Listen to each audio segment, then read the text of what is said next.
দাঁড়াও দাঁড়াও, জামাই মানুষ শ্বশুর দেখলে যে একটা সালাম দেওয়া লাগে সেটা কি ভুলে গেছে? যাই হোক, ভুলে থাকা ভালো। আজকে ঈদের দিন, গন্ডগোল করবার চাই না। তুমি আজকে বিকালে আমার বাড়িতে আমার বেটি গিয়ে আসছি, আসা রাত্রে খাওয়া দেয়, রাত্রে বাড়িতে চলে আসছি, থাকার কোনো জায়গা নেই, বুঝতে পারছি? চলে আসো।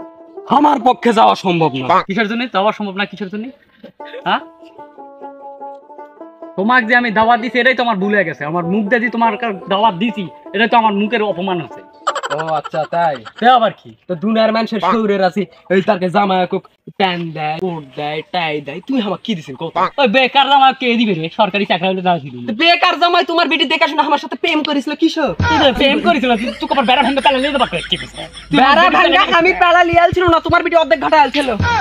ওরে ওই জাদু মোহরা করিস না। আইদা ঈদের দিন তুমি একটা শ্বশুর মানুষ, তুমি একটা যোগ্য লোক, তোমার সাথে আমি এরকম ভাবে ঝগড়া করতে চাচ্ছি।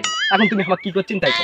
তোমার বাড়িতে আমি যাওয়া পারবো না, তোমার বিটিকে আমি লিয়ে যাওয়া পারবো না। তোমার বিটিকে আমি বিয়ে করেছি, এখন তুমি আমাকে যেহেতু জামাই বুলা মানেন তাই দাওয়াত দিছেন, কিন্তু আমি তোমাকে শহর বুলা মেলা বাড়িতে না। তোমার মতো কিপটা শহর আল্লাহর রাস্তায় একটা সিরা লুঙ্গি দিলাম, আমি বুঝতে পারি না এটা জুতা কোনা আছে, তাও আমি বলি বলি মেরে চালাই। ফকির ঘরে দিয়ে আবার বেটি আবার কি যদি পেলে আছে আল্লাহ জানে। সেটা তোমার বিটিক দেয়া কম, আমার জীবন যৌবন সব খাবে। অত শত বুঝি না বাবা, তুমি আমার বাড়িতে আসবি, ওই ভ্যান গাড়ির থেকে 2-3টা পাঞ্জাবি কিনেছি। হ্যাঁ, ও আচ্ছা, তাহলে কি আমি তোমার বাড়িতে দাওয়াত খাওয়াই ভ্যান গাড়ির পায়জামা লিবা যাবো, পাঞ্জাবি লিবা যাবো? ভ্যান গাড়ির জামা কাপড় কি মানুষ পরে না? ইজ্জত কি ঢাকে না?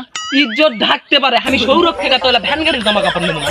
আমি কি পাঞ্জাবিটা কিনে ইচ্ছা না আগেই না করলেন, তুমি অনেক বড় লোক মানুষ, তাহলে ভ্যান গাড়ির জামা কাপড় আমাকে দিবেন কে? লজ্জা করে তোমার মতো সৌরভ সৌর বলে মানে। তোমার মতন জামাইও আমি দেখতে চাই না বাবা। তুমি আসো তো আমাকে উদ্ধার করো। তোমার ওই জন্যই তো আমি চলে যাচ্ছি না, তুমি আমাকে ডাক দিলেন। ডাকটা দিলেন কিশোর? তোমার সাথে আমার কথা কর কোনো? তোমার ওই শাওরি যে দাদরের মহিলা, ওই মহিলার সাথে পারা যায় না। ওই ওই মহিলা লাগিয়েছে বেটি না বলে ইদি করবে না। সেই কথা করছেন? তোমার বউ আর আমার বউ একই কাহিনী, তোমার আর জায়গা নাই। আমার বউ তো দাদরের মহিলা, ওরে বাপ রে বাপ, 95 কেজি।